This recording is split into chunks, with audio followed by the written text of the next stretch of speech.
fiz o requerimento, né, pessoal, em meu nome, solicitando aí que o presidente do Supremo faça um requerimento aí de afastar o senhor Alexandre de Moraes da condução aí do seu cargo aí de ministro, para poder avaliar se ele tem ou não condição psicológica para poder continuar à frente e utilizar uma caneta como ele vem utilizando, né? Então, a ausência de empatia, falta de remorso com as pessoas, com o ser humano, atos impensados, explosivos, impulsivos, todos esses atributos, olha, eles estão aí na literatura médica relacionados à psicopatia. Hein?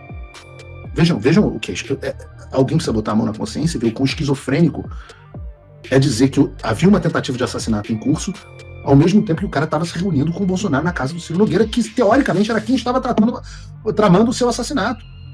Ou seja, é tudo uma farsa, é tudo uma mentira, e o Alexandre sabe disso. São narrativas montadas, amarradas no barbante com fita crepe. Sejam bem-vindos, o meu nome é Bruno, deixe o seu like e inscreva-se no canal.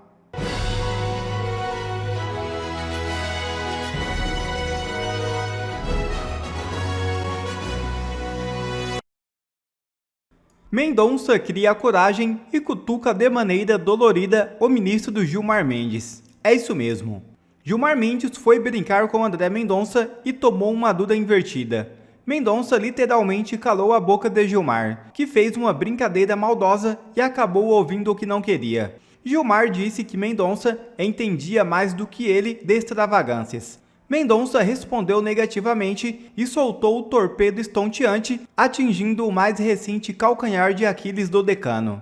Abre aspas. Quando me deparei com esses fatos, a impressão que se dá é se resistiria a CBF a uma investigação. Fecha aspas. Veja o vídeo.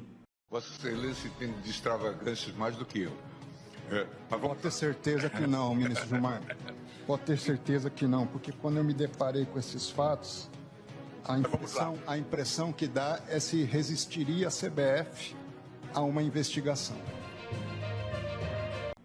E Luiz Fux se levanta outra vez. É isso mesmo. Durante a continuidade do julgamento dos acusados de envolvidos em uma suposta tentativa de golpe de Estado, o ministro Luiz Fux, integrante da primeira turma do Supremo Tribunal Federal, voltou a se posicionar contra o entendimento adotado pela maioria de seus colegas quanto à competência do julgamento. Fux sustentou que o caso deveria ser analisado pelo plenário da Corte, e não por uma das turmas.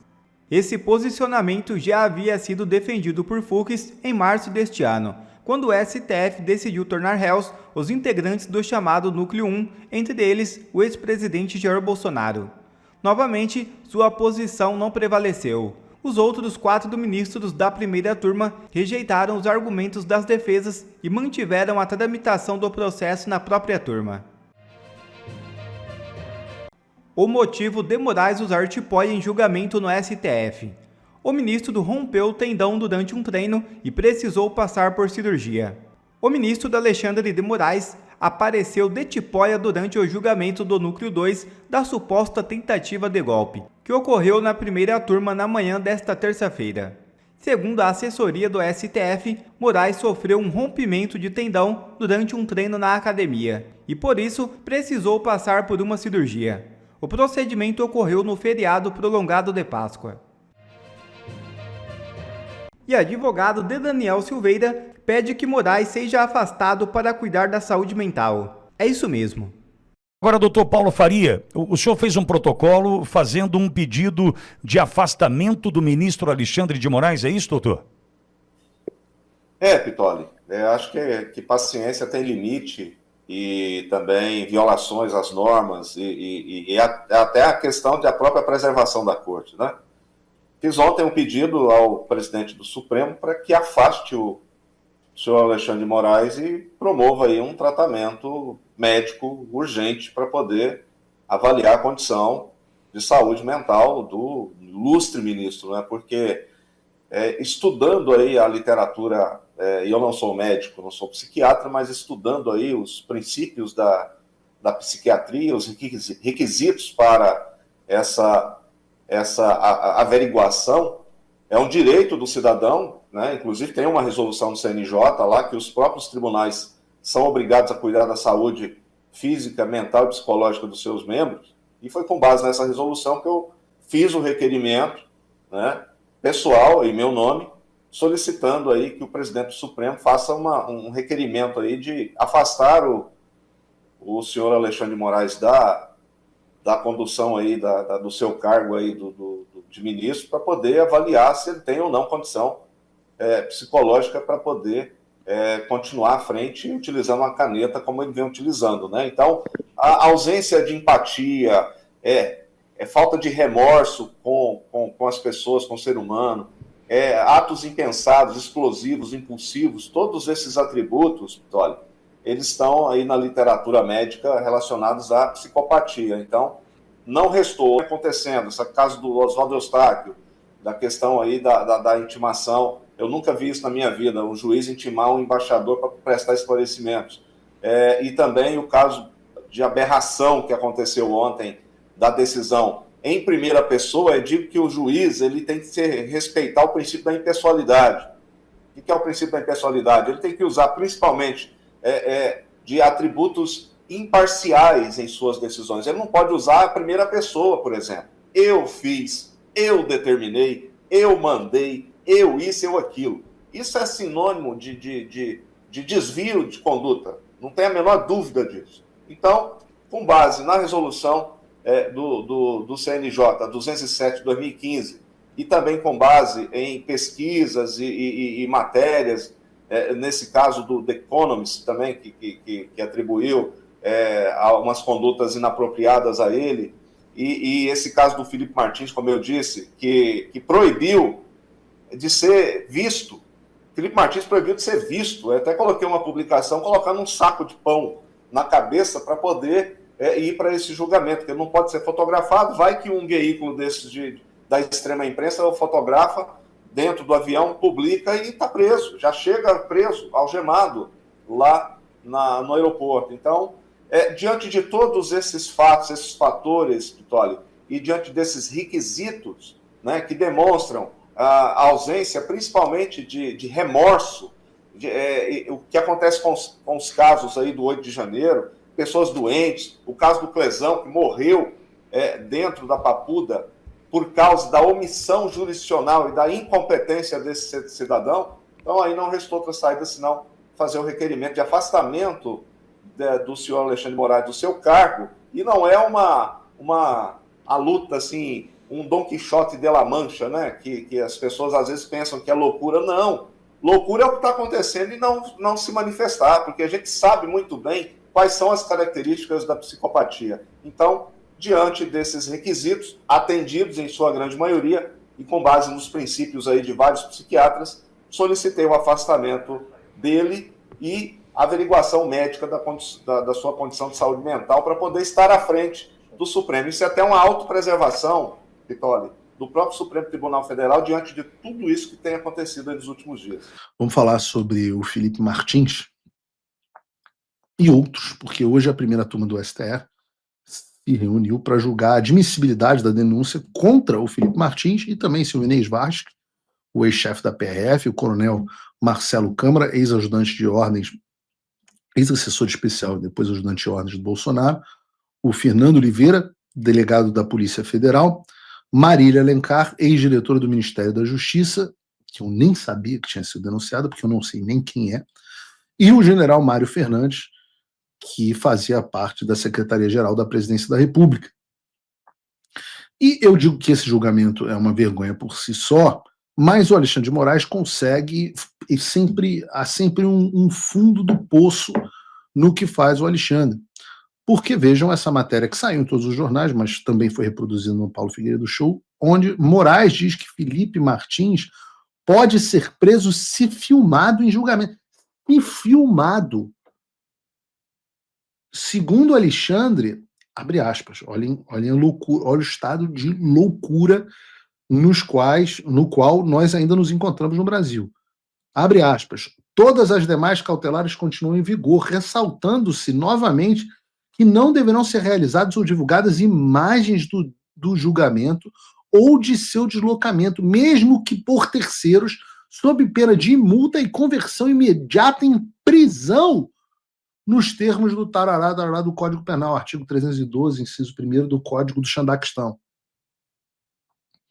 Além disso, o Felipe Martins também não pode se deslocar para nenhum lugar em Brasília fora do roteiro: aeroporto, hotel, sessão de julgamento, hotel, até que retorne a Ponta Grossa, no Paraná. E eu me pergunto como é que alguém pode achar normal. Eu digo que isso foi reproduzido por vários jornais, inclusive pela Folha de São Paulo.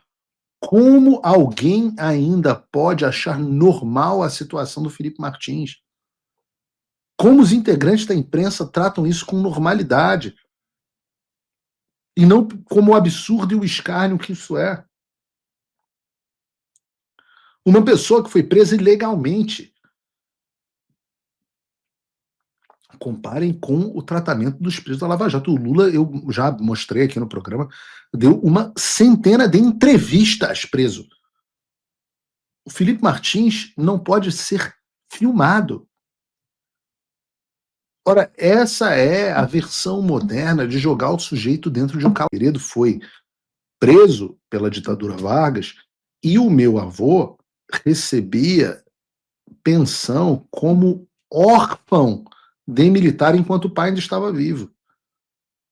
Órfão, porque foi dado como morto, era como se não existisse mais. Foi feito assim pelo ditador do Brasil, esse de fato, o ditador Getúlio Vargas. E agora algo similar é feito com Felipe Martins pelo ditador Alexandre.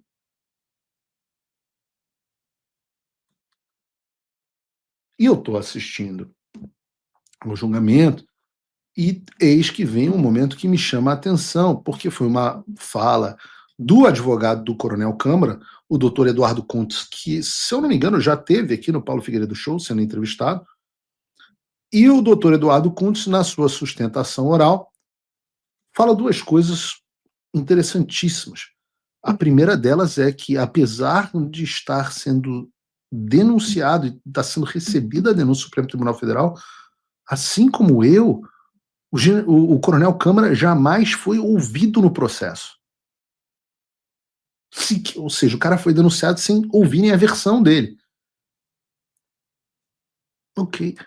A segunda parte foi que, de fato, os rumores de jornais eram verdadeiros, que houve uma reunião entre o presidente Bolsonaro e Alexandre de Moraes ao fim das eleições de 2022 na casa do Ciro Nogueira. Isso é importante porque essa seria a tal da justificativa para o tal do monitoramento do Alexandre. Coloca o vídeo do doutor Eduardo Kuntz para a gente aqui, por favor, Bruno. Mas vamos às provas, então, para tentar desmistificar um pouco uma expressão ruim. E faço especial referência e pedido desculpas ao eminente relator, ministro Alexandre de Moraes. Monitoramento que consta da denúncia, que consta nos relatórios, a Vossa Excelência, feito pelo Marcelo Câmara, é um tanto quanto pejorativa a expressão. Ele nunca teve oportunidade de se manifestar, ele nunca foi ouvido até hoje. Faço aqui as palavras dele. Respeito a Vossa Excelência, não tem nada contra a Vossa Excelência. Acho que quando da liberdade dele foi possível demonstrar um pouco disso. Me recordo até que alguém tem que respeitar o Alexandre. O pedido do Procurador-Geral da República no Salão Branco, quando estava com meu pai, a Vossa Excelência, no sentido de que não há nada contra a Vossa Excelência. O monitoramento daquela reunião que aconteceu na casa com o ex-presidente e do Ciro Nogueira. Ciro, desculpa. Oi? Que reunião? Repara que ele fala isso olhando para o Alexandre. Apenas e tanto só isso. Ele fala isso olhando para o Alexandre, pede desculpa e tal. Não, aquela reunião. E não há nenhum momento o Alexandre fala, não, que reunião? Não tive reunião com ninguém. Diferente do que a Polícia Federal diz, sem equipamentos complexos, sem fontes restritas, apenas com recursos abertos e comunicação plena, sutil, sem ataques e sem objetivos outros. A pergunta que não quer calar é, peraí. Isso chegou a sair no jornal no ano passado, mas era tratado como um rumor de que a ideia de que o presidente Bolsonaro, então presidente Bolsonaro, teria se reunido com Alexandre de Moraes. Mas o que foi tratado nessa reunião? Não foi agora. Isso foi no momento onde as pessoas estavam indo para frente dos quartéis. Ora, se Bolsonaro planejava dar um golpe, por que estava havendo uma reunião clandestina com Alexandre de Moraes? Se Alexandre de Moraes achava que o Bolsonaro estava tendo um golpe, que reunião clandestina foi essa que aconteceu? Na casa de um senador? Um ex-ministro? E o Alexandre nunca tornou isso público? A vítima estava se reunindo com quem, segundo o próprio Alexandre, estaria tentando assassiná-lo?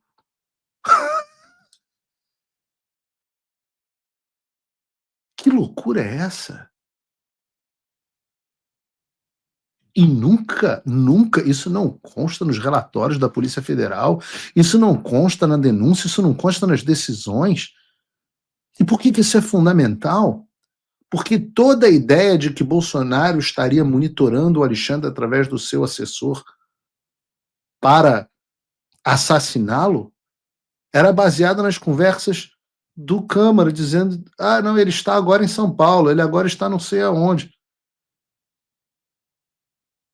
Só que isso foi imediatamente antes da reunião que eles tiveram, segundo o advogado. E o Alexandre não questiona essa ideia. Não tem monitoramento. Se não tem monitoramento, não tem Bolsonaro participando de plano de assassinato. E vejam, é uma informação que não só é curiosa por si só, porque todos nós deveríamos saber o que foi tratado nessa reunião e por que ela foi clandestina, e por que o Alexandre estava se reunindo com alguém que, segundo ele, estava tentando dar um golpe ou assassiná-lo, pior. Mas o pior de tudo é essa informação ter sido deixada de fora de forma dolosa. Propositalmente, para fortalecer uma narrativa, às custas de pessoas inocentes, como o próprio Coronel Câmara. Vejam o que alguém precisa botar a mão na consciência e ver o quão esquizofrênico é dizer que havia uma tentativa de assassinato em curso, ao mesmo tempo que o cara estava se reunindo com o Bolsonaro na casa do Ciro Nogueira, que teoricamente era quem estava tramando o seu assassinato. Ou seja, é tudo uma farsa. É tudo uma mentira, e o Alexandre sabe disso. São narrativas montadas, amarradas no barbante com fita crepe. Ao custo de pessoas, não é só o Bolsonaro, são várias pessoas inocentes. O Bolsonaro, coitado, no hospital, recebe um boletim médico dele todo dia. É uma coisa horrorosa. Passando por isso enquanto está tentando se recuperar de uma tentativa de assassinato, enquanto sofre uma outra tentativa de assassinato, este é o assassinato político e jurídico. E qual é a consequência de todas essas ações, de todas essas mentiras, a consequência de toda essa tirania, a consequência de todo esse circo, essa farsa que foi criada, a consequência da imprensa normalizando essas ilegalidades, inconstitucionalidades cometidas pelo Supremo Tribunal Federal contra Felipe Martins, contra Coronel Câmara, contra mim, contra Bolsonaro e contra todos os outros? Qual é a consequência? Bolsonaro está lá, quietinho, no hospital, perseguido pelo STF, com a Globo dedicada 24 horas por dia a acabar com a imagem dele. Há anos, 2 anos e meio de mentiras ininterruptas, fora as que aconteceram durante o mandato. Aí, o que acontece? Vem uma pesquisa do Paraná Pesquisa e mostra o quê? Que Bolsonaro está perdendo as eleições, que está caindo. Não. Segundo a nova pesquisa divulgada hoje pelo Paraná Pesquisa, Bolsonaro abre uma vantagem de 5,2 pontos percentuais para cima do Lula. E no segundo turno, isso no primeiro turno, no segundo turno a coisa fica ainda pior para o ex-presidiário. Em uma disputa direta entre os dois, o presidente Bolsonaro abre 5,6 pontos de vantagem acima do Lula, 46 a 40,4. Quer ver mais conteúdos como esse? Então inscreva-se agora mesmo no canal e ative o sininho das notificações. Assim você não perde mais nenhum conteúdo que é postado aqui no canal. E também já deixe o seu like para o YouTube ajudar a divulgar o nosso trabalho. Fico por aqui e que Deus abençoe a todos. Brasil acima de tudo e Deus acima de todos.